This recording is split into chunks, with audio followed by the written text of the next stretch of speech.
Yo les bendiga, yo les guarde a todos ustedes. Amén.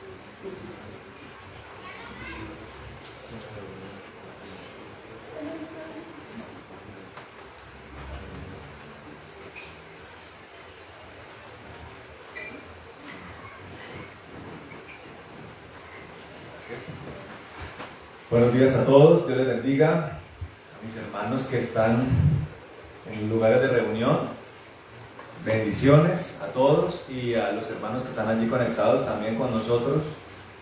Dios les bendiga mucho, amén. Amén. Dios les bendiga mucho. Bueno, vamos a orar, hermano. Vamos a orar y vamos a arrancar con el tiempo de la enseñanza, amén. Poner en manos del Señor toda esta administración, amén. Incline su cabeza, su rostro allí, hermano. Vamos a orar. Bueno, bendito Señor de la gloria y del poder, te damos gracias, Dios, en esta mañana. Estamos contentos y agradecidos, Señor, porque nos permites venir delante de tu presencia, Señor.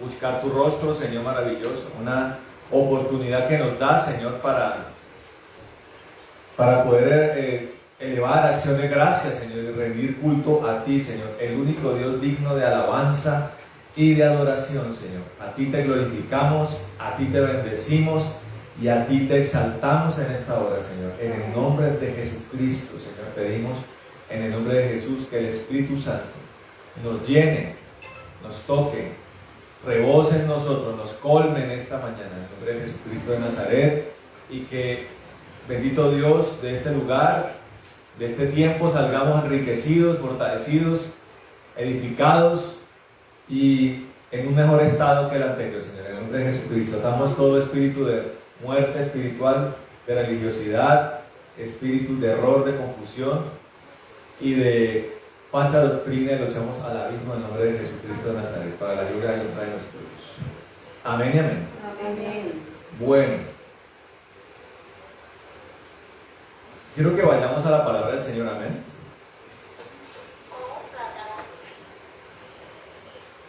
Vamos a la palabra del Señor, en el libro de Génesis, perdón. Libro de Génesis, capítulo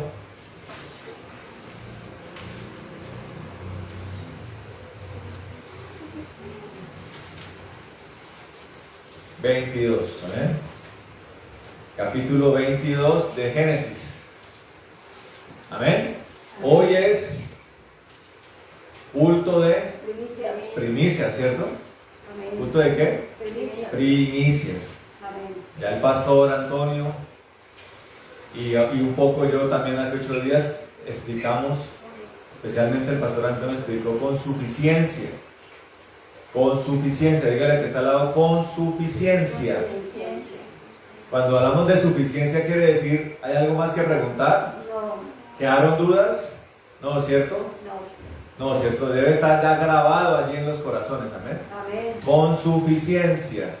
¿Qué son las primicias? Principio divino, ¿cierto? Amén.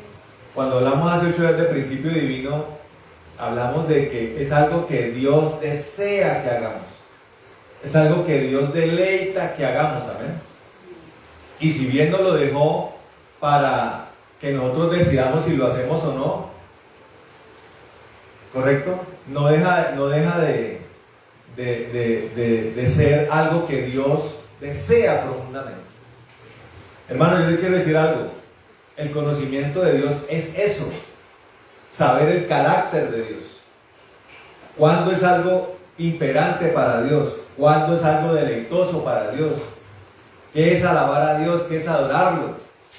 ¿Sí? ¿Cuál es la verdad? ¿Cuáles son las cosas irrefutables? ¿Cuáles son las cosas que merecen ser cuestionadas? Con Dios conocemos todas estas cosas, ¿entiendes?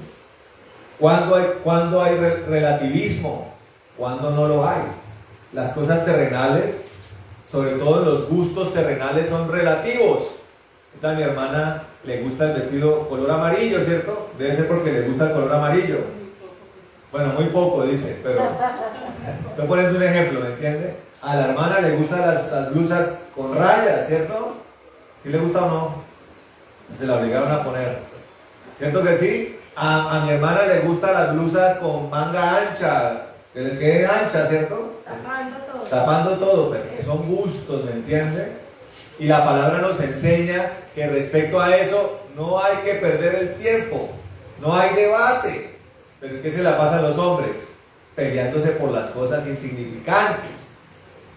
¿Me entienden? El apóstol Pablo, muy sabiamente lleno del Espíritu Santo, lo hace respecto a los alimentos, ¿no? Porque resulta que el Espíritu Santo descendió sobre judíos y gentiles, ¿cierto? Los judíos, ¿qué siguieron haciendo? Comiendo su comida judía, ¿sí? Limpia, de una preparación específica, muy conforme a las indicaciones de la ley de Moisés. Y el pagano seguía comiendo lo que el pagano comía. ¿Y qué pasó? Hubo un choque cultural. Entonces el apóstol Pablo dirime eso. El que le gusta tal cosa, déjelo. El que no le gusta tal otra, déjelo. ¿A nuestra congregación ha llegado gente vegetariana? Sí. ¿La tenemos que respetar? Sí. Y entonces eso significa que el vegetariano va a venir a imponernos su modo de comer. No, ni nosotros al vegetariano, ni el vegetariano a nosotros. Esas son cosas insignificantes. El modo de vestir, el equipo de fútbol que le gusta, el partido político que le gusta, no nos vamos a pelear por eso. ¿Correcto? No, ahí aplicamos el amor. ¿Correcto? No, pero las cosas irrefutables son irrefutables. Y las cosas que le gustan a Dios son las cosas que le gustan a Dios, que lo deleitan. Voy a poner un ejemplo. ¿En las casas hay ordenanzas o no?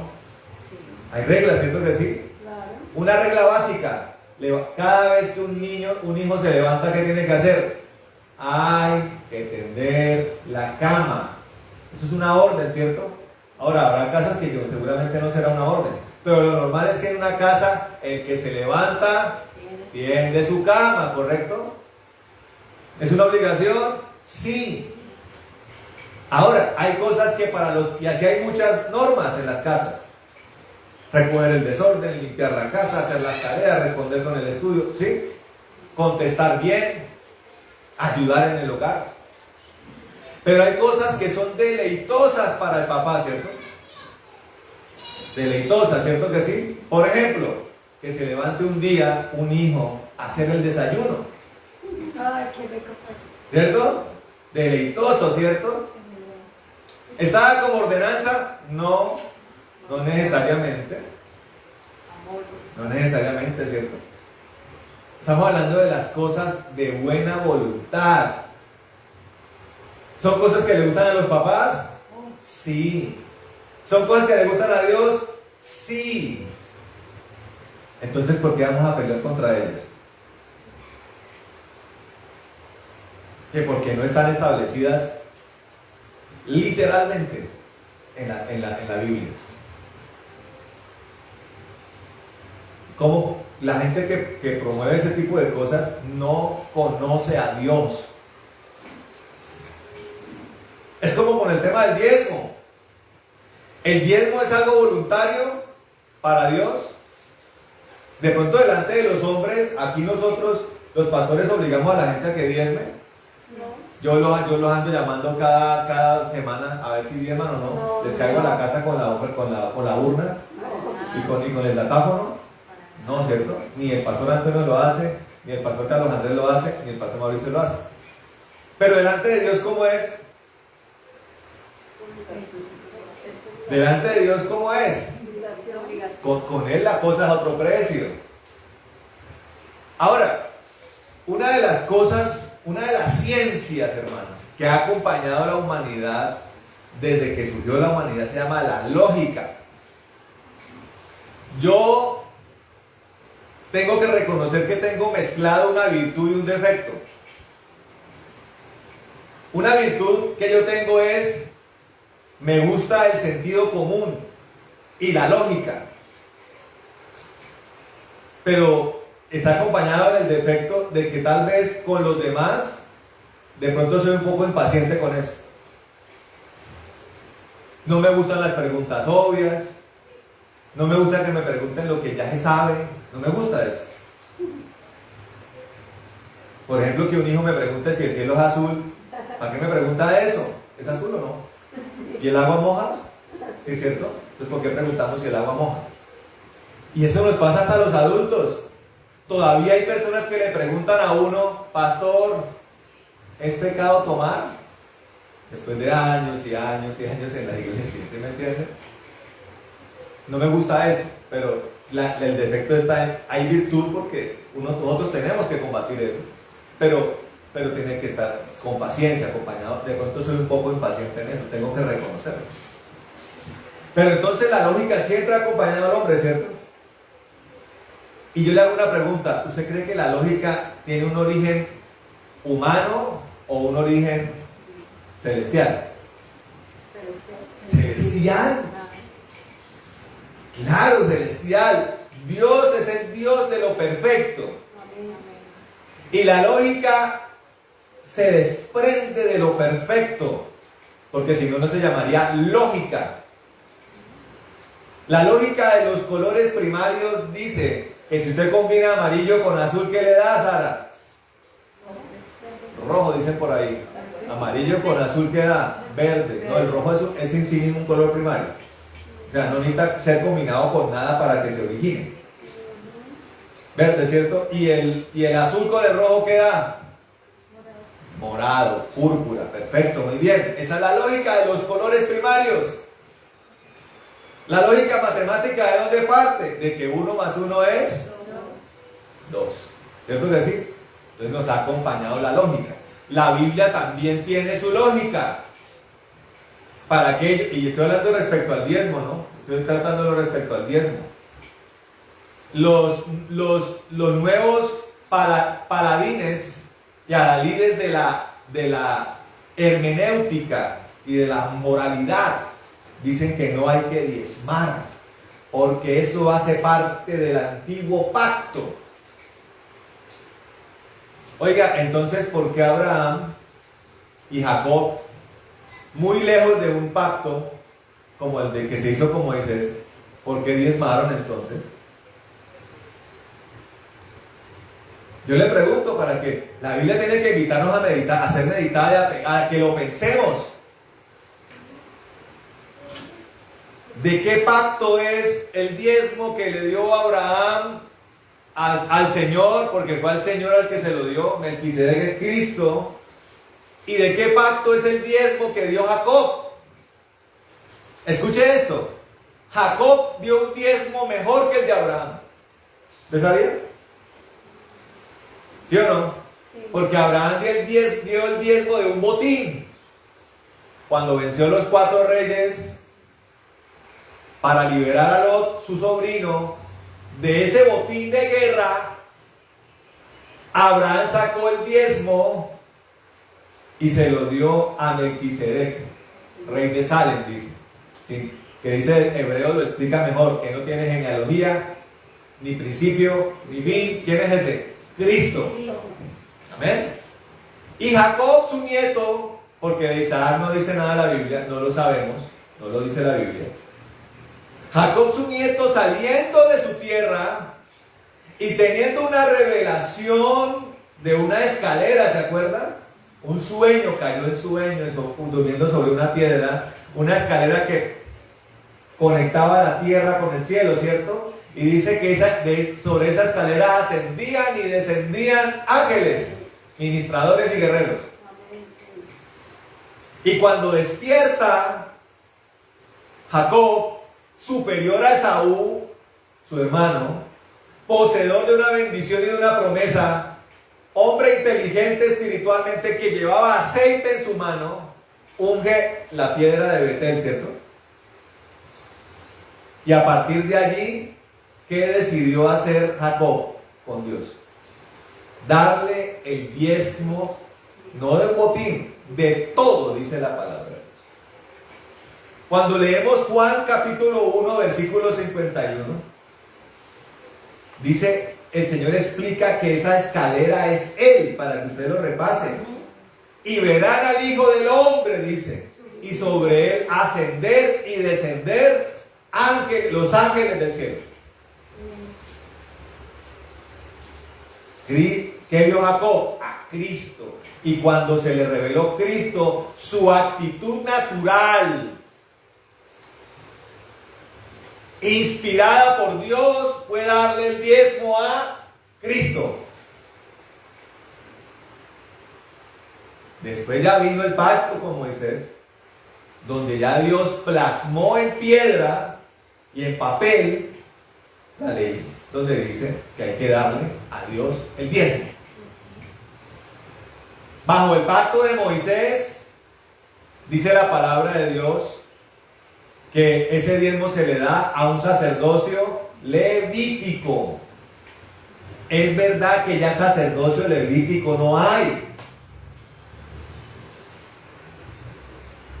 Bajo el nuevo pacto no existe sacerdocio levítico. El sacerdote del nuevo pacto, ¿quién es? Cristo. ¿Y qué dice el libro de Hebreos? Se le daba el diezmo a un sacerdocio inferior. ¿Qué deducimos de Hebreos? Que si se le daba el diezmo a un sacerdocio menor, dice la palabra, este sacerdocio es fiador de un pacto mejor. Entonces yo le pregunto, la lógica que nos ha acompañado, que usted ha aprendido tanto en sus estudios primarios, secundarios, superiores, ¿cierto? ¿Qué le hace pensar y deducir? Usted que es inteligente y que Dios le revistió de inteligencia, ¿qué le hace deducir? Entonces, ¿será que siendo un pacto superior, ya no damos los diezmos? Y esta gente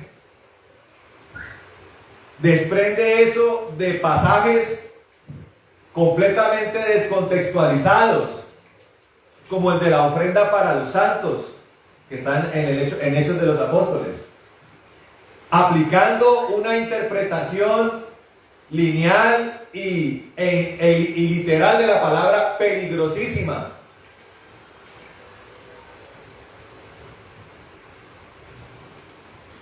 Y entonces, ¿qué dice ese pasaje? Dice que la gente vendía todo para dárselo a los apóstoles. Ellos dicen que ya no se da diezmo, porque ya eso estaba en la ley, desconociendo lo de Abraham y lo de Jacob. Dicen que ahora uno da lo que uno quiere, del corazón libre. Cuando usted va y mira, eso se convierte en el dogma del tacaño. Yo a uno lo confronté, le dije, usted hoy que es reformista y que combate el diezmo, ¿está dándole más del diezmo o menos del diezmo a Dios? Se quedó callado. Yo le dije, ¿sí ve? Ese es el dogma del tacaño.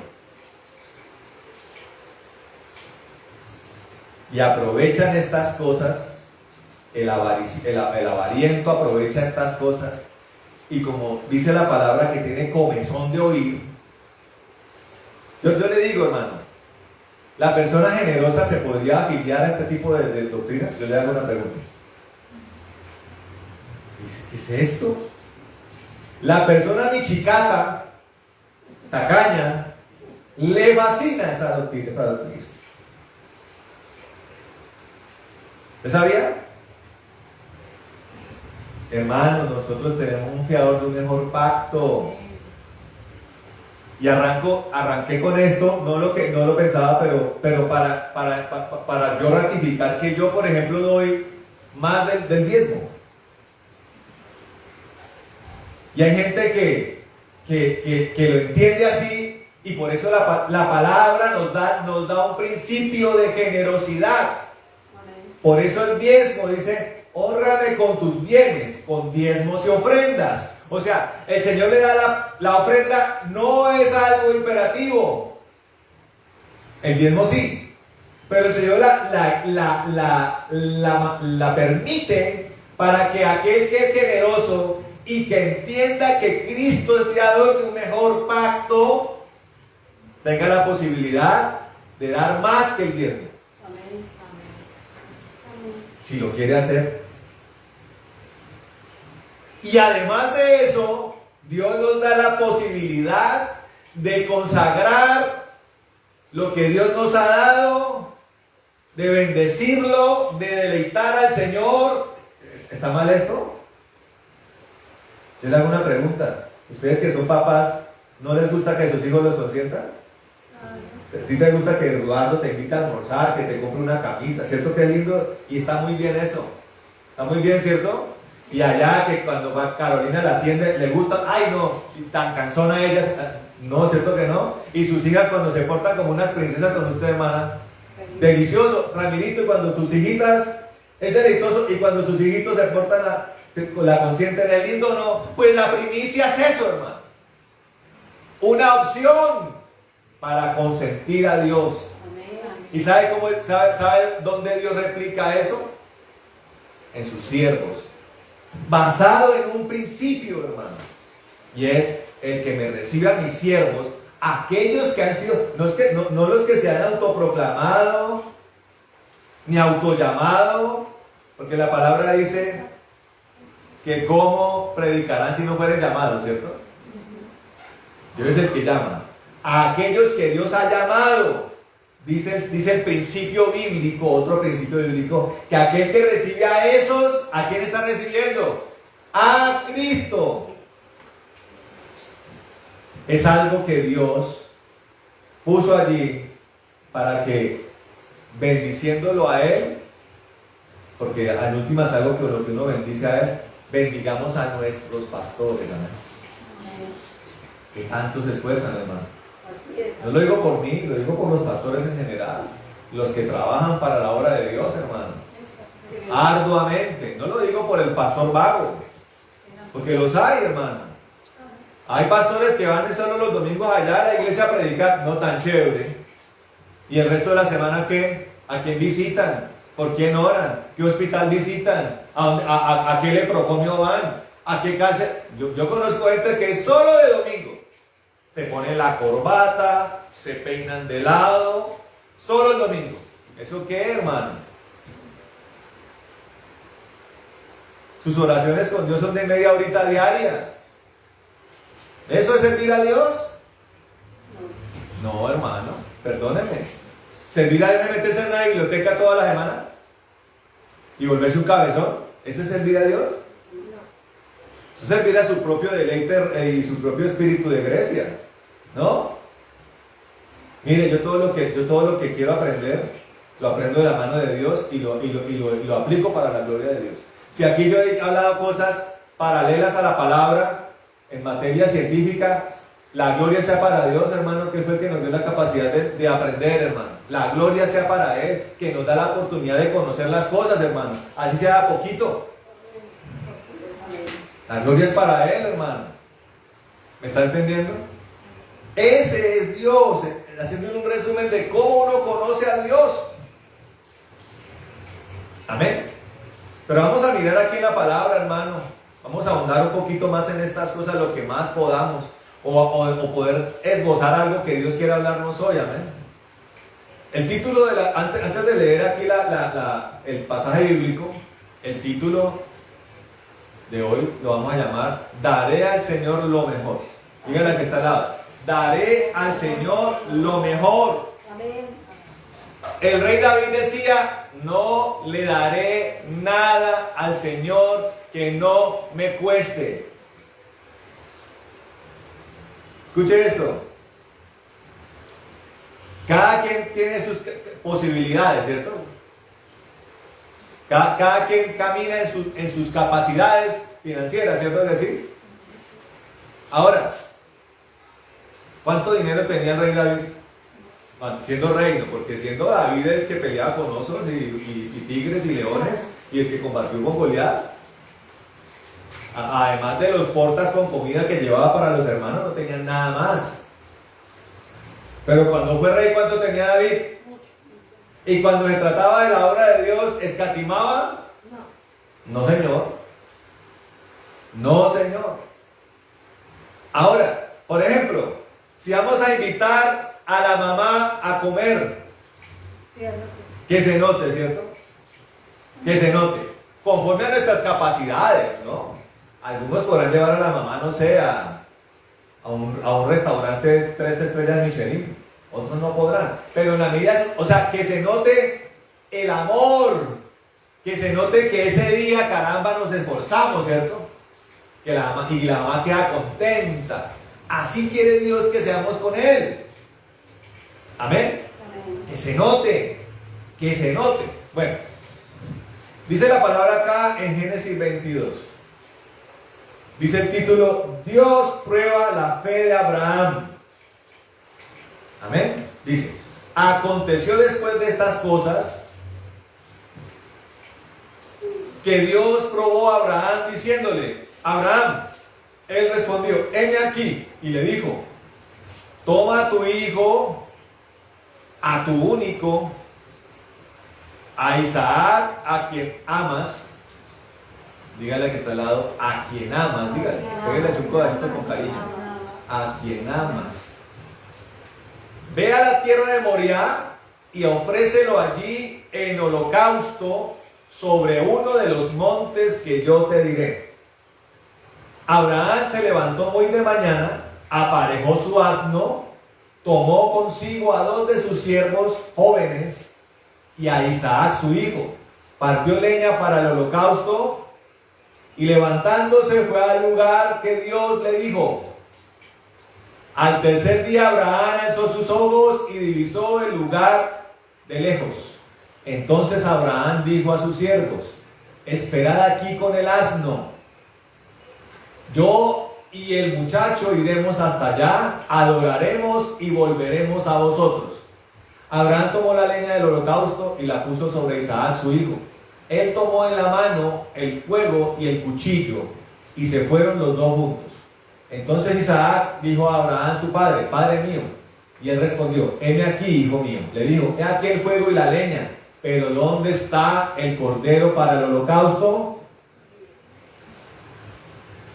Abraham respondió, Dios mismo proveerá el cordero para el holocausto, hijo mío. E iban los dos juntos cuando llegaron al lugar que Dios le había dicho. Abraham edificó allí en un altar, arregló la leña, ató a Isaac su hijo y lo puso sobre el altar encima de la leña. Abraham extendió su mano y tomó el cuchillo para degollar a su hijo. Entonces el ángel del Señor llamó desde el cielo diciendo, Abraham, Abraham. Él respondió, heme aquí. Y le dijo, no extiendas tu mano sobre el muchacho, ni le hagas nada, porque ahora conozco que temes a Dios, ya que no me has rehusado tu hijo, tu único. Entonces Abraham alzó la vista y miró, y aquí que detrás de sí estaba un carnero trabado por sus cuernos en un matorral. Abraham fue, tomó el carnero y lo ofreció en holocausto en lugar de su hijo. Abraham llamó el nombre de aquel lugar, el Señor proveerá. Dígame, amén. Diga conmigo, el Señor proveerá. Por eso se dice hasta hoy, en el monte del Señor será provisto. Amén. Bueno, ¿qué pasaje ese, no? Lleno de sustancia, de tuétano espiritual, hermano. Profético por excelencia ese pasaje. Un Abraham sacado de una cultura antigua llamada la cultura caldea, de las más antiguas. De ese rincón de la tierra surgieron los sumerios, surgieron los babilónicos. Los códigos morales más antiguos vienen de allí. era epicentro de culto idolátrico. De allí Abraham fue sacado. A ese Dios se le reveló, le habló. Ese a Dios conoció. Amén. Y a ese Dios también probó. Dígale al que está al lado, Dios nos prueba. Dígale al que está al lado, el obrero tiene que ser aprobado. No solamente probado, sino aprobado. ¿Será que uno presenta exámenes para que el profesor siempre lo pase a uno? No. La prueba, la evaluación, el juicio es una forma de tamizar, ¿correcto? Es una forma de dividir, de seleccionar, como hace el hombre que pesa el trigo y la paja, ¿cierto? La que es pesada, ¿cuál es? El trigo. La que se la lleva el viento, ¿qué es? La cizaña, ¿cierto? La paja. Hay que levantarla, ¿a dónde? Al aire. Usted vea al agricultor levantando. Las que se la lleva el viento son excluidas. Las que caen se toman para fabricar harina, para fabricar pan, ¿eh? Así mismo la prueba, hermano. Abraham, hombre que había pactado con él, hombre que había recibido beneficios de ese pacto, hombre que caminaba con Dios y hablaba con Dios, tenía que ser probado. Y Dios le pone la prueba máxima a Abraham: sacrificar a su único hijo, dice. Fíjense que aquí Dios está profetizando y está diciéndole a Abraham: dame tu único hijo. ¿Era el único? Dice nada así. Claro, tenía Ismael, pero recuerde que el hijo del pacto no era Ismael, era Isaac. Y esto ocurre cuando Ismael y Agar son excluidos de la estirpe de Abraham. Entonces el Señor lo prueba y le dice: dame a ese hijo único y ofrécenelo en holocausto. Ahora, la cultura de la cual venía Abraham, para esa cultura era algo raro el sacrificio, el holocausto. ¿Cierto que no? Las culturas antiguas, la mayoría de ellas aplicaban la ofrenda y el holocausto. Muchas de ellas lo hacían con seres humanos. Sus propios hijos eran sacrificados en los altares de los ídolos para que los ídolos respondieran. Y era una costumbre que se aplicaba en todos los rincones de la tierra. Llámese Asia, África, la antigua Europa, América. Aún en tiempos en que y especialmente en tiempos en que los europeos no habían conquistado América, las culturas antiguas de América sacrificaban seres humanos. Entonces, para el hombre antiguo eso no era extraño. Y seguramente Abraham dijo: bueno, parece que este Dios también le gustan los holocaustos. Abraham sabía que era un Dios diferente a los dioses que él había conocido. Y sabía que él era un Dios de pactos. Y eso convirtió a Abraham en un hombre de fe. O sea, un hombre que entendía el plan de Dios. Díganle que está al lado: un hombre de fe entiende el plan de Dios. O sea, escuche esto: la fe necesita moverse en un diseño. Como cuando los arquitectos y los ingenieros, cuando van a construir una obra, ¿qué tienen que hacer? Abren ¿qué? Los planos. Y se guían basado en ¿qué? En los planos. Aquí va la vía del acueducto, aquí va el muro, aquí va el pilar. aquí va el edificio, ¿cierto que sí? Se va moviendo en el diseño. Nosotros, nuestra fe tiene que moverse en el diseño, hermano. Cuando hablamos de darle a Dios lo mejor, estamos hablando que lo hacemos en el contexto del diseño y del plan de Dios. O sea, Dios no es un Dios aleatorio ni emocional. Dios es un Dios que se mueve linealmente y dirige sus fuerzas hacia un objetivo. El plano general que tenemos nosotros, ¿cuál es? La palabra de Dios. Allí nos movemos. La fe y nuestros pasos tienen que estar enmarcados en la palabra de Dios. Pero este es el plano general. Muchas cosas tienen que saberse en la intimidad con Dios. El detalle de las cosas tiene que hacerse en el caminar con Dios. O sea, tenemos una doble responsabilidad.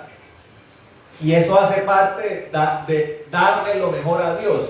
Le damos lo mejor a Dios en un doble esfuerzo, que es movernos en su plan general, que tiene que ser además entendido y que está aquí en la palabra.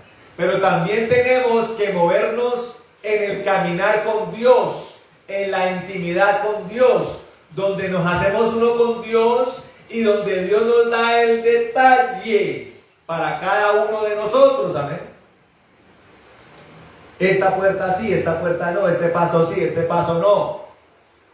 La palabra da pasos generales. El caminar con Dios da pasos detallados que tienen que estar en sintonía, sinfonía, coinonía con la palabra. El caminar que tengo con Dios tiene que estar sincronizado con la palabra. No puede atentar contra ella. No puedo llegar y decir que el Dios de Israel me dijo que yo iba a tener 2 esposas. Es imposible que Dios diga eso.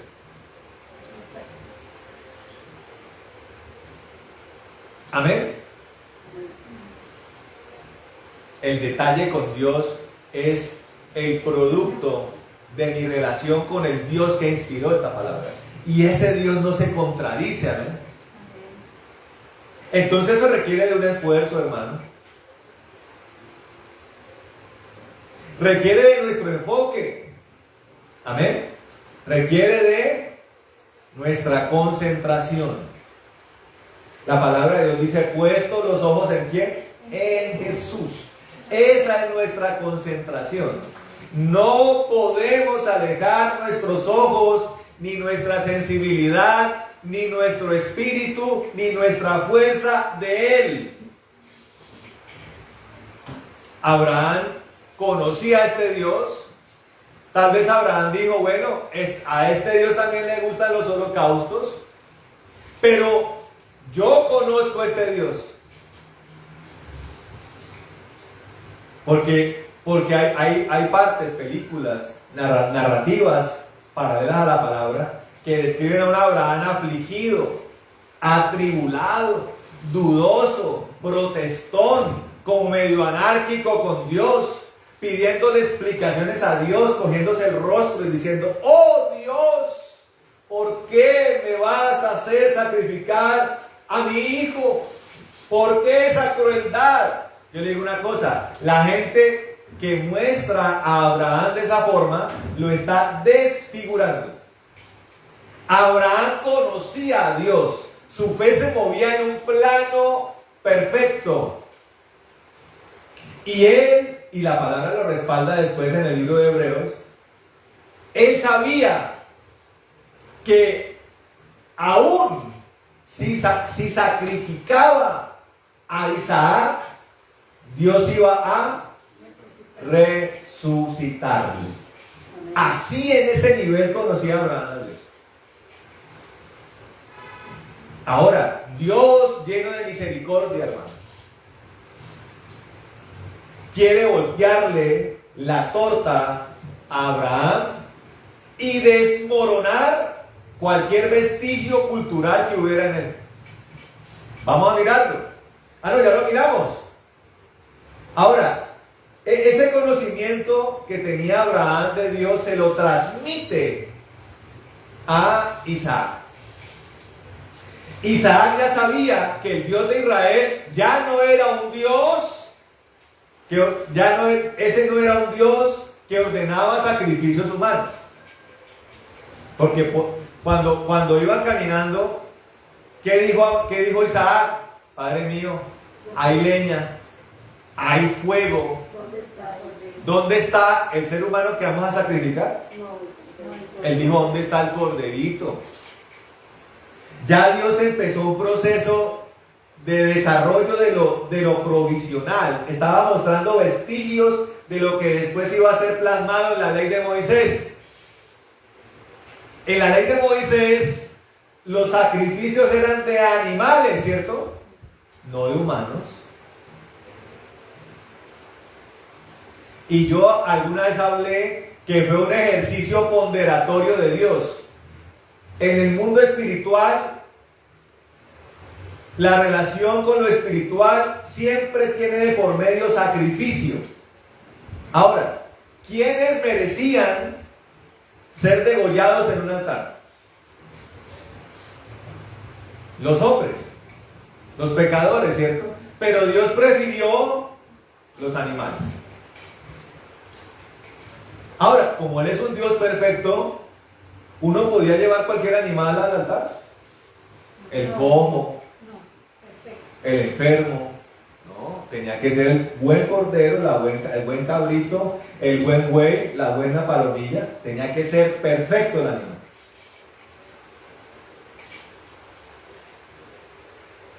Pero ahí estableció algo provisional. Mientras se llegaba al perfecto y único sacrificio. Porque si hay una cosa que deja la palabra claro, es que el sacrificio de Cristo fue único e irrepetible.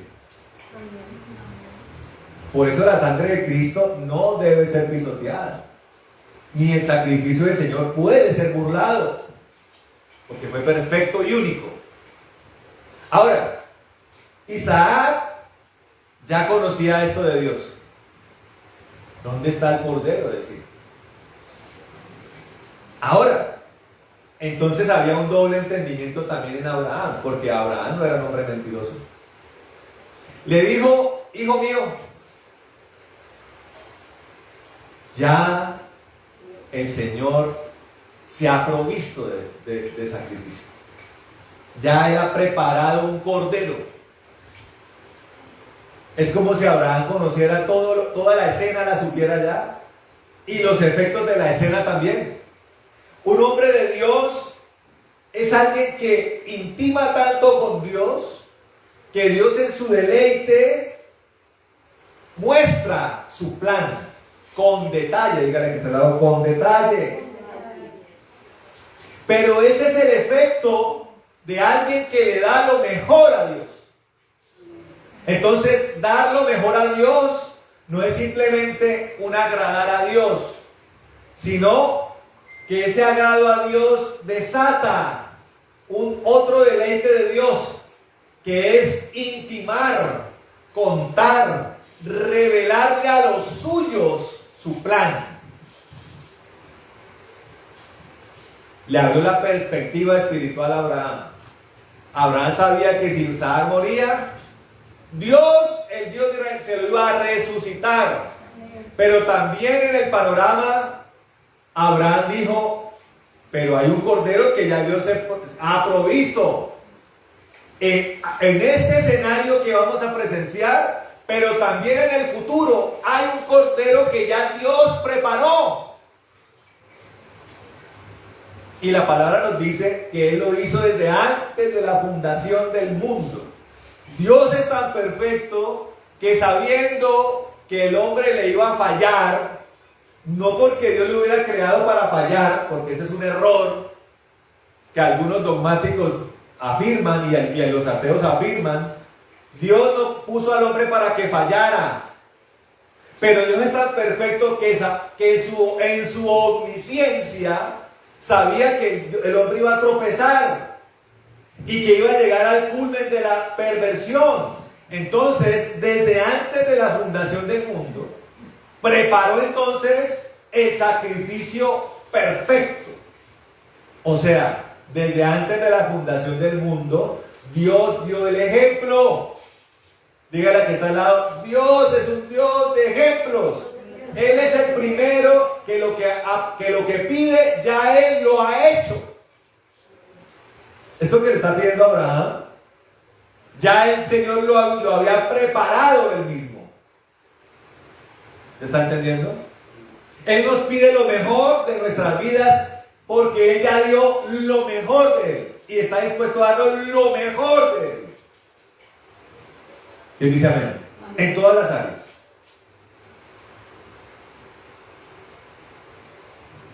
Por eso yo me niego a creer, entre otras cosas, a que Dios se deleite en nuestra pobreza. Me niego a eso. Ese no es el Dios que yo conozco. Entonces algunos citarán, pero mire tan espiritual que era Francisco de Asís. El voto de pobreza no viene de Dios. Hay otros más espirituales, dirán, más bíblicos, dirán, pero mire Esmirna. A esa persona le digo, vaya y estudie la Biblia. Y estúdiela en el idioma original. Para que entienda que Esmirna no era pobre como tal. Cuando usted estudia el idioma original, estamos hablando de que Esmirna no era una iglesia con sobreabundancia. ¿Me entienden? O sea, no era una iglesia que le sobrara, pero tampoco era una iglesia que le faltara, porque Dios es fiel a lo que Él dice. Yo proveo para sus necesidades, dice el Señor. Pídame que yo se lo doy, ¿no? Entonces, tal vez no era una iglesia descollante financieramente.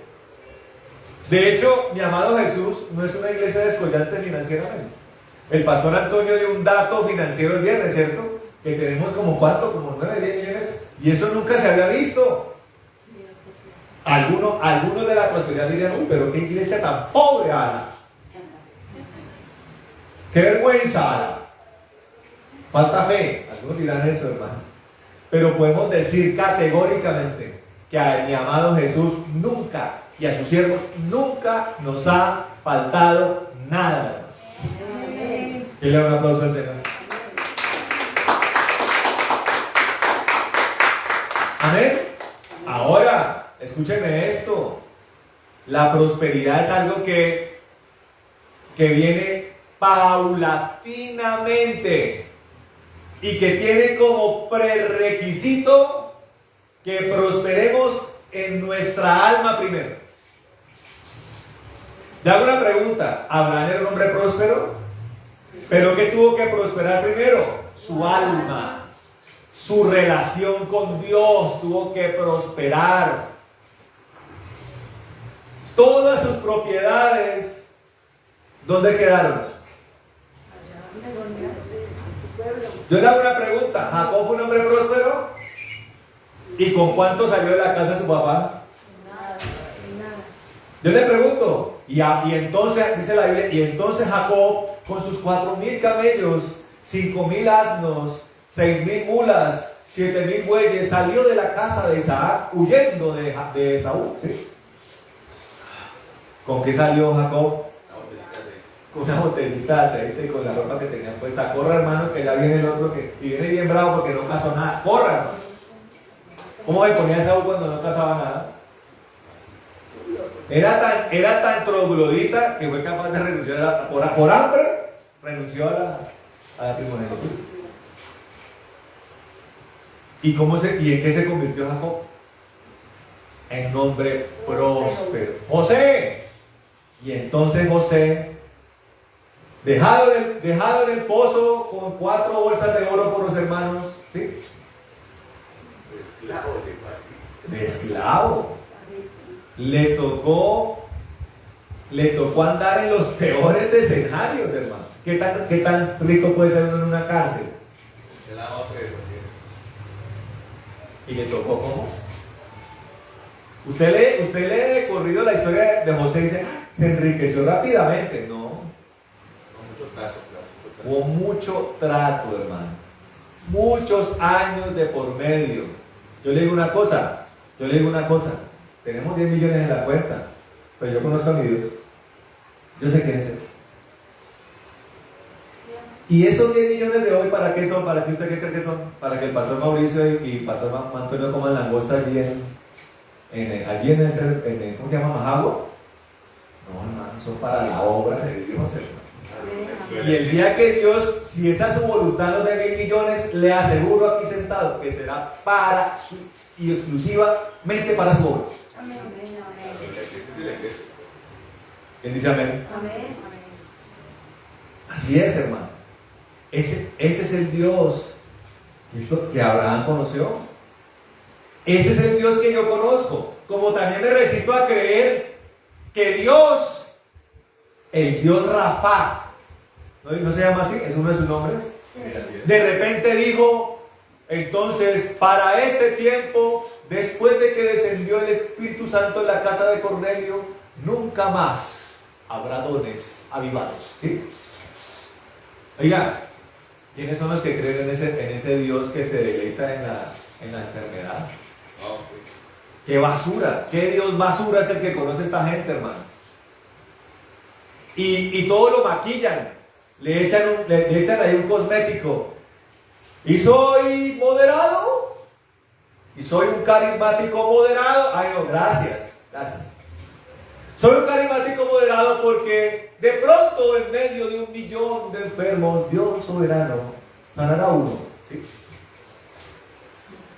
Y lo llaman soberanía de Dios, o sea, como algo excepcional de Dios. La sanidad dicen que la sanidad es algo excepcional. Herejes, bandidos,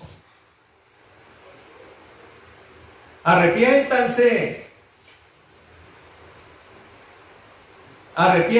ya, ahora arrepiéntanse de eso. Vaya oportunidad de arrepentirse a los que creen en esa asunto. Yo conozco al Dios de la sanidad, hermano.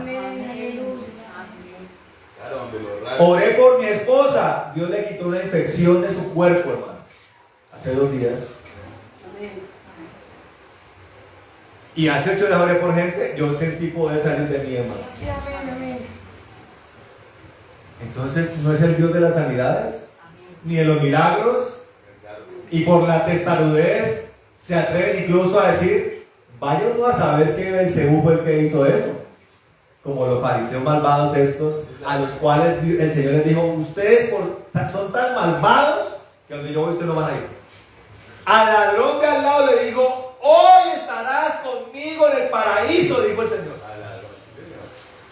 Pero a esos bandidos que se creían los de la verdad les dijo, ustedes a donde yo voy no van a ir, dijo el Señor. Por soberbios. Yo le digo, hermano, yo prefiero creer en el Cristo que yo conozco, hermano. En el Padre que yo conozco, que le duele la enfermedad, hermano. ¿Usted cree que a Dios le duele la desgracia de África? Y la desgracia de Latinoamérica. Y alguno dirá, tan malvado es Dios, no quiere hacerlo. Él quiere hacerlo, pero nos ha delegado a nosotros que lo hagamos, hermano.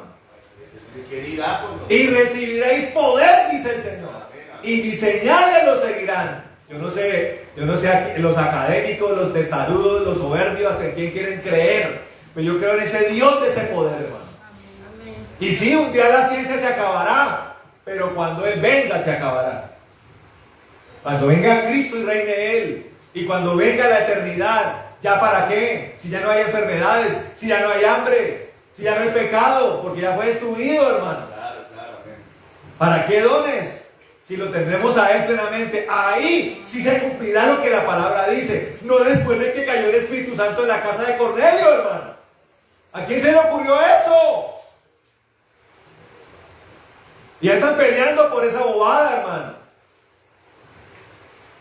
Y se han encaramado en un cubículo moral que ¿quién les dio?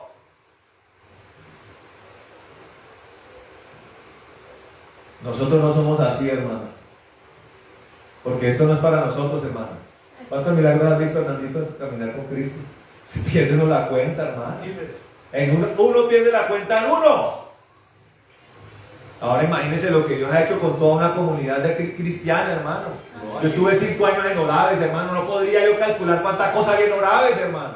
Y llevamos acá, vamos para 13 años, hermano Jesús. Perdí la cuenta, hermano.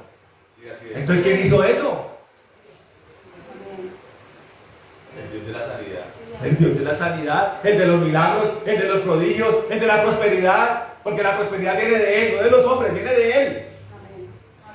¿O será que José estudió finanzas y administración de finanzas en la universidad de Egipto? Era un don, él tocaba y había prosperó la cárcel. Oiga, empezó todo a marchar en la cárcel, hermano. Era Dios con él apenas. Era Dios con él. Igual con Jacob y con el tío. Dios lo vio. Aleluya. Así de sencillo, hermano. Dios estaba con Jacob. Claro. Claro. Porque es que hasta el niño consentido era Jacob. Pero Dios estaba con él, hermano. ¿Quién dice amén? Amén. Entonces Abraham conocía todo esto. Hermano, no volvamos a aceptar que nos desfigure la Biblia. Y Jacob protestando a Dios. ¿Cuándo, hermano? Él iba tranquilo, incólume, como un verdadero hombre de Dios, hermano. Un hombre tan metido con Dios que estaba convencido de que si degollaba a su hijo, el Señor se lo iba a resucitar. Que era de Abraham tan violento. Ese no me va a dejar aquí botado. Yo conozco a ese Dios. Yo lo conozco. Hermano, y podemos pasar por momentos de tribulación, hermano. Pero sabemos cuál es el Dios que tenemos. Amén. Amén. Saca adelante. Nos saca adelante porque yo lo conozco, hermano. ¿Usted cuántos momentos difíciles cree que uno ha pasado, hermano? Bien complicados, hermano. Pero, oiga, hermano, donde le hubiera gustado al diablo que hasta se hubiera quitado la vida. Pero yo conozco al Dios de la vida, hermano. Amén. Y Él es el que le da la fuerza a uno para seguir adelante y más fortalecido, hermano. Amén. Porque uno sale más musculoso espiritualmente de la prueba, hermano. Claro. Amén. Para ayudar a otros, hermano. Para decirles, hermano, yo por ahí pasé ya. Hágale. Así es. Eche para adelante, hermano. Dios está con usted. Amén. Amén.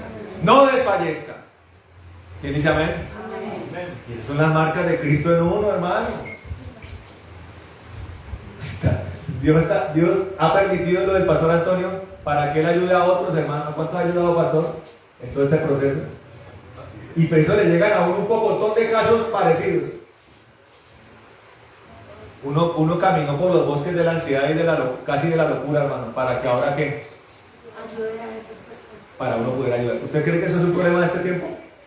Y para tener compasión y misericordia por el que nadie quiere. Arrancando por ahí. Claro, porque a veces no se tiene. Arrancando por ahí, hermano, para tener compasión Amén. y ayudar a la persona. Venga para acá, vamos para adelante. Te vas a salir de esto. Claro, amén. Exactamente. Amén. A mí me da tristeza cada vez que escucho, no, fulano de tal se quitó la vida. No hubo quien lo ayudara, hermano. Y si aparecen estos tremendos salvadores de almas que le dicen, está fregado, hermano. Porque es que sanidad ya no hay, hermano. No, gracias. Paros de esperanza. Paros de la esperanza, hermano. No, milagros no, ya. Eso cesó. Póngase a estudiar la Biblia. Métase al seminario. No tengo plata para el seminario. ¡Ay! Se fregó, hermano. Si no tiene para el seminario, fregado está, hermano. Son tan malvados como los de la prosperidad. Me acuerdo bien de esa muchacha, una muchacha que fue por allá a un evento, un congreso. Tenía una prueba terrible. No creo si era una enfermedad, una cosa terrible tenía la pobre muchacha. Oiga, y allá había un hombre predicando. Oiga, ¿usted cree que el don se movió en él? Sí. Dijo, hay una muchacha acá que tiene esto y esto. Y ella. Dios dice que la puede liberar de eso. Ella dijo, soy yo. Pero entonces pasó a la faceta del codicioso.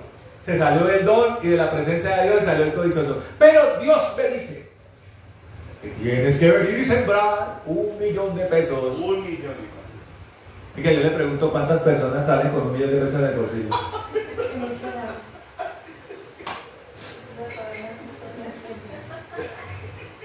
De nada, Dios mío, Ese es tan malo como el que dice, ¿está enfermo? Ay, es que no está por allá en el siglo I se acabó, cesó el don de la sanidad. Está fregado. Pero venga, no tengo plata para seminar. Ah, Igualitos. no, ni modos. ¿Qué pues? No tengo plata ni para una Thompson. Ah, no puedes estudiar ahí. Ah, se fregó.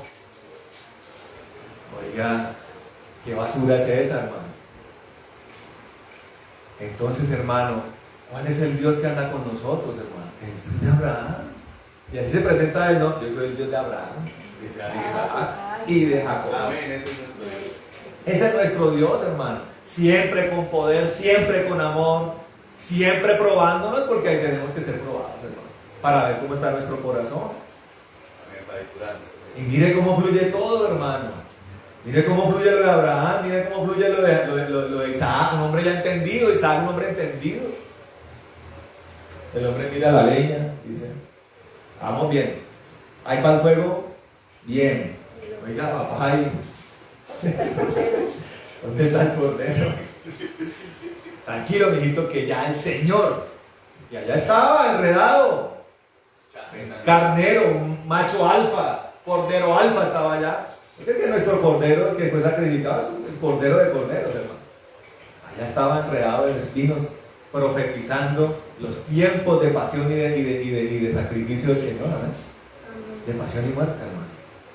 Ya estaba allí todo hecho. Para beneficio de Abraham, pero también para beneficio de nosotros, amén. Ahora Él da lo mejor. ¿Cómo no vamos a dar lo mejor nosotros, hermano? Y la perspectiva de lo mejor lo tiene el Señor. Por eso siempre ponemos el ejemplo de Abel y Caín. ¿Fueron citados a dónde? Al lugar de la ofrenda. Traigan ofrenda, dijo el Señor. La palabra dice que Abel llevó 4 corderitos, 4. Los mejores. Hermosos esos corderitos. Ese sacrificio de Abel sería la pesadilla de los animalistas hoy. Los animalistas serían cainistas por excelencia hoy. Sin ninguna duda. Ah, el monstruo sería Abel, pero Caín sería la... ¿Y Caín qué llevó? Lo que él sembraba. De pronto hasta llevó lo mejor que él sembraba. Yo no lo dude. Pero lo dudo, sí. ¿Qué era tan malo que? Lo mejor de ahora. ¿Sí me entienden? ¿Y qué agradó al Señor? El cordero, los corderitos, amén. Conocimiento de Dios, hermano. Más que los corderos era el conocimiento que tenía, la relación que tenía Abel con el Señor. Dios nos muestra que es lo mejor, amén. La palabra dice que en la ley quedó establecido que los primogénitos tenían que ser como consagrados. Y nuestros hijos, ¿cuántos papás de la iglesia pueden de verdad decir que sus hijos, el plan de sus hijos es el de Dios? Yo quisiera que pudiéramos hacer un censo. A ver cuántos pueden decir realmente que en el hijo se hará lo que Dios quiera. Amén. Pues han sido consagrados, No, por eso digo que tenemos que ser medidos, porque podemos decirlo, pero a la hora de actuar. así es. Oiga, y escuche esto. Y de pronto hasta en temas eclesiales son los papás los que están tratando de hacer lo que ellos quieren de sus hijos. Es que quiero que sea pianista, para que adore al Señor. Fíjate, al Señor le gusta el piano, hermano, y su forma de adorar a Dios es otra. Yo quiero decirle algo, hermano. La familia Gómez y la familia Santos también, no veo por ninguna parte la línea musical. ¿O sí? Ninguno músico. Venga, por allá es otro cuento. No, acá no. Todos son. Todos músicos. ¿Sí me entiende? Oiga, ¿será que eso es de Dios o no? Sí, así dice la Biblia. Unos tocarán con címbalo, otros con trompeta, otros con voz, hermano. Otros con voz de tarro. ¿Cuál es el problema? ¿A qué Manuel se trató? Pero ¿qué tal nosotros ahora estrangulando al pobre muchacho para que aprenda piano? No, hermano. Y aquí usted lo ha escuchado. Hoy cantó. No estaba así muy deseoso de eso. Lo cogí por el pescuezo. Lo atornillé a la silla. No, hermano. Pero aquí usted lo ha visto que hasta con cánticos no sale. Espontáneamente, por favor. ¿Sí? ¿Usted cree que se lo enseñé yo? No, señor. Es el mover de él con Dios. ¿Y sabe una cosa? Y me he dado cuenta con Josué que a él le da por pintar cuando estamos en la alabanza. Vaya uno a saber esos dibujos, qué trasfondo tienen, hermano. ¿Sí me está entendiendo? La forma de consagrar a los hijos es dejar que la forma de Dios para ese hijo fluya natural, espontánea y libremente. Amén. Ahora, de nosotros está que no seamos tropiezo ni mal ejemplo, hermano. Ni mal ejemplo, amén. Pero dejen que Dios diga qué es lo que quiere de él.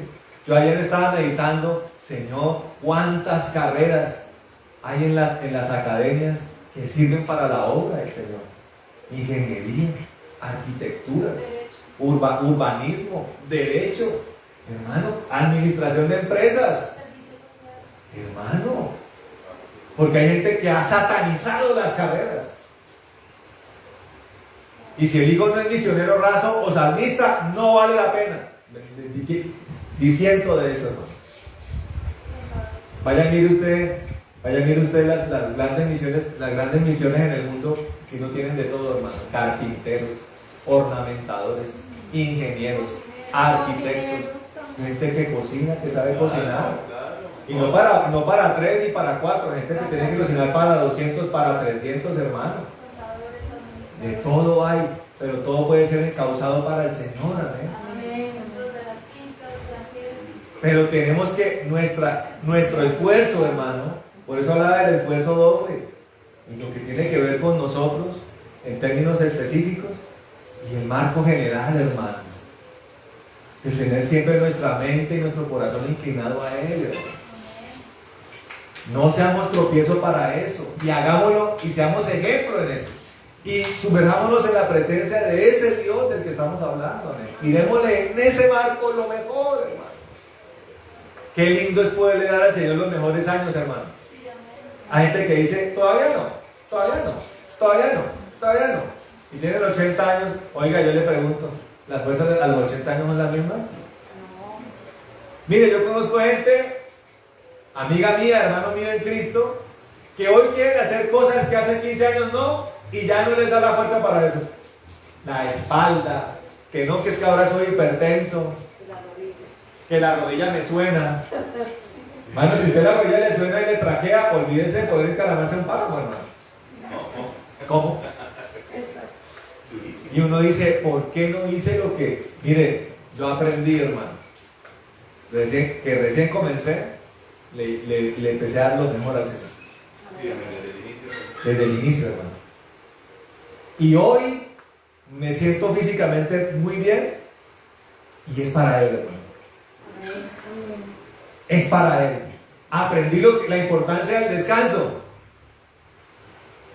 El buen descanso, ¿para quién cree que es? Claro. Para Él, hermano, para poder hacer la obra con Él, para Él. Pero es que está uno todo agotado, enfermo. Claro, pierde la... ¿Sí me está entendiendo, hermano? Lo mejor para Él. Como papá, lo mejor para nuestros hijos, hermano. ¿Y qué es lo mejor para nuestros hijos? Es que los hijos de uno vean qué hombre de Dios es uno.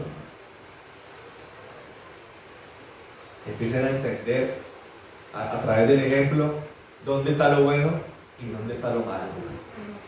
Voy a poner un ejemplo. ¿Usted cree que mis hijos saben o empiezan a darse cuenta de cómo son los otros muchachos? Miren el fútbol, por ejemplo. Ellos saben que los otros están haciendo groserías y vulgaridad. Ellos ya lo saben. Y ya ellos mismos entienden que por ahí no es la cosa. Exactamente. ¿Sí me entienden? Que la violencia no es. Pero también han aprendido que a esa gente hay que amarla. Yo voy allá al fútbol y con los papás. ¿Cuántos convertidos de esos? Creo que ninguno. Pero Dios me ha enseñado a amar a esos papás, ¿no? y compadecerme de ellos. Amén. Porque a veces nosotros, de religiosos, vemos eso y nos metemos en las abadías. Y nos metemos, convertimos nuestras casas en monasterios. No, hermano. Pues Dios nos ha dado la tierra para tomarla para Cristo, hermano. En cualquier esfera. El pastor Antonio y yo pasamos de ser clientes de los bares y las cantinas a ser los predicadores de las cantinas, hermano. ¿Usted cree que hay que predicarle al que está en la cantina? Y si para meterse hay que predicarle, toca meterse. ¿No ha habido misioneros que han ido a los burdeles? Pagan a la prostituta y utilizan los 45 minutos que otros utilizan para acostarse con ellas para predicarles el orden. La sientan ahí. Tranquila, no soy desvista, yo no vengo aquí a acostarme con usted. Pero le digo una cosa, tiene que ser un hombre de Dios, mire. Hermano, enviados para eso específicamente, y tienen que ser consagrados y santos como ellos son. Pero también no predicamos en el Santa Fe. Sí, nos metíamos también allá. En Santa Fe, y le predicamos a gente de sectas satánicas, y nos metimos en el Bronx también a predicar el Evangelio, hermano. Entonces, hermano, Dios nos ha dado la tierra por heredad. Tenemos que ir, pero caminando con este Dios. ¿Qué tal uno ir a donde están los perdidos, hermano? Y si no es con estudio bíblico, no hay nada más que hacer. Qué tristeza, hermano. Qué esperanza es esa. Tenemos que ir con el poder del Señor, amén. Démosle lo mejor al Señor, hermano. Y siempre, escuche esto, porque hablamos acerca del diezmo y de las porciones. Entonces uno dice, bueno, ya di el diezmo, y di la ofrenda, y la primicia. Podemos decir entonces por eso que todo lo demás, con todo lo demás podemos hacer lo que queramos. Todo, hermano. Nuestras propiedades, nuestra casa, nuestros hijos, nuestras familias, para la gloria de Dios, amén. Nosotros somos mayordomos en esta tierra. Empieza a meterse en la cabeza que todo le pertenece a él, hermano. Este mueble le pertenece a él. Esta camisa, ¿a quién cree que le pertenece? Me la pongo yo, pero ¿a quién cree que le pertenece? Claro, porque es una camisa con la que yo salgo a ¿qué? A ministrar al Señor. ¿La puedo tratar como yo quiera? ¿La de raya la rompo? ¿La debo lavar o no? ¿La debo planchar? ¿O salgo con la camisa arrugada? ¿Usted qué dice, hermano? Hasta las cosas más pequeñas, hermano, entendamos que Él nos las dio para su servicio, ¿no? Todo. Para el trapero con el que trapeamos la casa. ¿A quién le pertenece el trapero? Al Señor, amén. Al Señor. La escoba, el carro, todo lo que tenemos, hermano, es de Él. Somos mayordomos. Démosle lo mejor al Señor, amén, en nuestra vida. Vamos a orar, hermano. Vamos a orar el día de hoy. Vamos a orar. Y dice, Josué dice que él es un guerrero, dice. Bueno, él es un guerrero. Por eso le llamará así, supongo yo. Y usted va y mira, el uno se llama Emanuel y el otro se llama Josué, ¿y son iguales? No. ¿Quién tiene más temperamento? Josué, hermano, dicen ahí, no, Josué. Josué tiene un carácter fuerte. Emanuel es más dulce. No sabré yo que soy el papá. Amén. Pero escuche esto, no se confunda con el tema del temperamento. Josué también es dulce. ¿O usted cómo cree que yo le hago una pregunta? ¿Josué el que entregó la tierra prometida era un adorador o no? La palabra de Dios dice que nunca se apartaba del tabernáculo. Vamos a orar, hermano. Pongámonos de pie. Vamos a orar, hermano. Y aquellos que han dado o van a dar primicia, vamos a bendecirlos, hermano. De verdad. Pero que eso sea la base de entender que leémosle lo mejor al Señor. Siempre, en todo momento. Amén. En todo momento. Y mire que yo quiero dar un testimonio antes de orar. Hace poquito fui a una casa de una persona de la iglesia que se la pasa muy ocupada. Y por estar ocupada, cuando yo a veces iba a la casa, no lo atendía a uno como adecuadamente. Y un día el Espíritu Santo la tocó a esa persona. Y la última vez que fui, se desbordó la atención. Porque Dios la invitó a reflexionar a esa persona. ¿Cómo no atiende usted al siervo del Señor? A mi siervo. Ese día mandó a pedir cosas y comida y me atendió muy bella la persona. Pero no fui yo el que se lo dije. Yo acepto. Mire, ¿por qué cree que el apóstol Pablo y la palabra y el Señor dice, que desde el vaso de agua hay que bendecirlo? Tiene recompensa. ¿Sí me entiende? Como si el vaso de agua fuera la base de una atención. La atención mínima, un vaso de agua. Una ciudad como Neiva, llega una visita y si uno no es capaz de dar un vaso con agua, hermano, usted está en ceros en atención. Ahora puede que la persona lo único que tenga en la nevera es agua, pero désela en el mejor vaso, désela fresca. Y si toca repetir, pues repite. Pero por eso desde allí hay bendición. Pero hermano, esforcémonos por atender al Señor, amén. Porque es que nosotros somos como los embajadores de Él. Amén. Como los embajadores de Él. Y seamos hospitalarios con nuestros hermanos. Y también con los que necesitan, hermano. Amén. Con los que necesitan. Que siempre de nuestra parte la gente haya un refrigerio, hermano. Siempre. Que digan, oiga, vine a una casa de donde me voy contento. Pero no digan, uy, fue una casa donde me cogieron a palo. Fue una casa donde yo buscando esperanza me dieron desesperanza, hermano. No. Nosotros somos la esperanza y la luz del mundo. Amén. Vamos a orar, hermano. Bueno, amado Señor de la gloria y del poder, te damos gracias por este bello momento. Gracias, Señor, porque has estado con nosotros desde la oración. Señor, estuviste ahí con Alejandro y nosotros alabándote también. Gracias, Señor. Señor, te damos a ti la gloria y la honra, Señor, en esta tarde ya. Y te bendecimos, Señor. Y, Señor, y mientras estábamos adorando, me mostrabas cosas. Me mostrabas cosas que quieres hacer con nosotros, maravilloso Dios. Me mostrabas planes que tienes para el futuro y yo me regocijaba en esto, Señor, de cómo estás de contento con esta casa, Señor, con mi amado Jesús, con la misión de amado Jesús, Señor. Y me siento contento por eso, porque si somos aprobados por ti, Señor, ¿qué más queremos, Señor? ¿Qué más esperamos? Pero eso me da impulso para decirte, Señor, queremos seguirte dando lo mejor, Señor. Yo te digo de mi parte, Señor, si fuiste tú el que me convocaste a hacer ejercicio, a cuidarme, a fortalecerme, que esto sea para ti, Señor. Que la fuerza que me has dado sea para conquistar, Señor, los territorios que tienes para nosotros, Señor. Colombia es el país donde nos pusiste, Señor. Señor maravilloso, nosotros queremos bendecir Colombia. Queremos predicar el Evangelio. Queremos llevar poder a los lugares, Señor.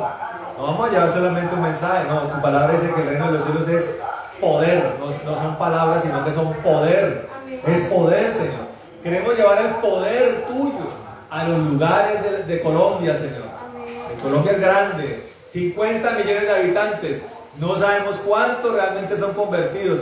La gran mayoría no se han convertido. La gran mayoría no están a tus pies, Señor. Hay muchos también en lugares remotos que no conocen el Evangelio. Conocen las sectas, Señor. Las sectas han ido por todas partes, Señor. Están en peligro las almas. Señor, queremos enfrentar esta batalla, Señor. Y queremos hacerlo con gozo, Señor. Con regocijo, con alegría. Dándote lo mejor de nosotros, Señor. De nuestra mente, de nuestro corazón, Señor. De nuestra fuerza física. El conocimiento, las capacidades, los dones, el poder, el amor, Señor maravilloso. Queremos hacerlo para ti, Señor, siendo adoradores, siendo gente de alabanza, Señor maravilloso. Ya nosotros no ofrecemos holocausto, Señor, porque ha sido ya ofrecido un sacrificio, un holocausto perfecto, Señor, allí en la cruz del Calvario. Pero ahora nosotros ofrecemos nuestra vida, Señor, para servirte a ti, Señor, para amarte a ti. Señor, la base del servicio es ser hijos, ser adoradores. Queremos ser eso, Señor, pero también queremos que otros tengan la oportunidad de serlo. Danos esa capacidad. Aviva los dones que hay en nosotros, maravilloso Dios. Amén. En el nombre de Jesucristo de Nazaret. Y permítenos hacer tu obra. Señor, y pedimos que añades los que prepares a los que estamos y añadas a los que han de ser salvos, maravilloso Dios. En el nombre de Jesucristo, Señor. Y bendecimos, Señor, a mis hermanos que han traído primicias al altar tuyo, Señor, y con el ánimo de bendecir a tus siervos, Señor. Gracias porque nos das esa oportunidad, Señor. Yo me siento contento de poder bendecir a mi pastor Antonio, Señor. Me siento contento, maravilloso Dios, de poder darte a ti, Señor Jesucristo, lo que te pertenece a ti. Y también estoy contento porque, Señor, la generosidad nos la has dado, Señor, para poder ayudar a otro, maravilloso Dios. Que eso se intensifique en medio de nosotros. Y nosotros bendecimos a todo hermano que con amor, que con cariño, que con desprendimiento, que con afecto por los siervos traen, Señor, sus primicias al altar. Oramos, Señor, que así como ellos han dado lo mejor de su fruto, también sus casas sean bendecidas con lo mejor, Señor. Y que se cumpla para ellos, maravilloso Dios, lo que está escrito, Señor, que tú te regocijas, que es un regocijo tuyo, darnos lo mejor, Señor. Gracias, Dios maravilloso. Y que habitemos en esos principios y habitemos en esa dimensión para tu gloria y para tu honra, en el nombre de Jesucristo de Nazaret. Gracias, Señor. Gracias, maravilloso Dios. Señor, gracias. Que la prosperidad inunde los hogares como las almas prosperan, Señor. En el nombre de Jesucristo. También, Señor, entregamos los diezmos y las ofrendas, reconociendo que eres el sumo sacerdote, Jesucristo amado, delante del Padre, que media por nosotros, Señor. En el nombre de Jesús, reprende el devorador de las vidas, Señor, y que se abran las ventanas de los cielos para que haya abundancia y sobreabundancia, Señor. Bendecimos los lagares, los graneros, las despensas, las mesas, las alacenas, los lugares de reserva, Señor, las cosechas, el fruto del conocimiento, fruto intelectual, el fruto de las manos, sea bendito en el nombre de Jesús, Señor, por el poder que hay en ti, maravilloso Dios. Que no haya justo desamparado, ni hijo de justo que mendigue pan, y prosperemos en todo como nuestra alma prospera, en el nombre de Jesús. También oramos reprendiendo toda enfermedad de los cuerpos, en el nombre de Jesucristo de Nazaret, para la gloria tuya, Señor Santo. Destruimos toda enfermedad en la cruz del Calvario y atamos todo espíritu de enfermedad y lo echamos al abismo, desatando sanidad sobre las vidas, en el nombre de Jesús de Nazaret. No tiene dominio en nuestras vidas, ni en nuestros cuerpos, ninguna enfermedad. Declaramos la muerte y la enfermedad vencidas en la cruz del Calvario, en el nombre de Jesucristo de Nazaret, para la gloria de nuestro Dios, Señor. Gracias, Señor. Danos la paz que sobrepasa todo entendimiento. Afírmanos en el gozo de la salvación y acampa tú alrededor de los que te tenemos, defendiéndonos, maravilloso Señor, en el nombre de Jesucristo.